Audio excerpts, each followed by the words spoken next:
আজ আমার মিনি ব্লগে ডে 56। প্রথমেই সকলকে জানাই জন্মাষ্টমীর অনেক অনেক শুভেচ্ছা। প্রতি বছরই আমি আমার কৃষ্ণকে কিছু না কিছু গিফট দিয়েই থাকি, তাই সকালবেলা একটা জুয়েলারি শপে গেছিলাম আর কৃষ্ণর জন্য এই হারটা নিয়েছি।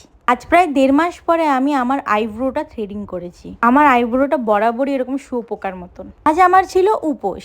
সত্যি কথা বলতে আমি উপোস করে থাকতে পারি না। আমি শিবরাত্রিতেও সাবু বা ফল খেয়েই শিবের মাথায় জল ঢালি, কিন্তু শুধু জন্মাষ্টমীতে আমি উপোসটা করে থাকি। এই দিনটায় আমার খুব এনার্জি থাকে, খিদে তো পাই না। দুপুরের দিকে স্নান করে মামনির সাথে গেছিলাম এ বাড়ির গোপালের জামা কিনতে। মামনির 2টো গোপাল।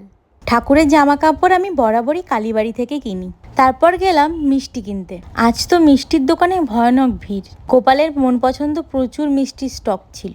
বাড়িতে মামনি সন্ধেবেলা ঘরোয়াভাবে পুজো করে নিয়েছে গোপালকে। এই সুযোগে চলো তোমাদের আমাদের ঠাকুর ঘরটা একটু ট্যুর দিয়ে দিই। একদিন ব্লগে বলেছিলাম মামনি 33 কোটি দেবতার পুজো করে। আশা করছি আজ সেটা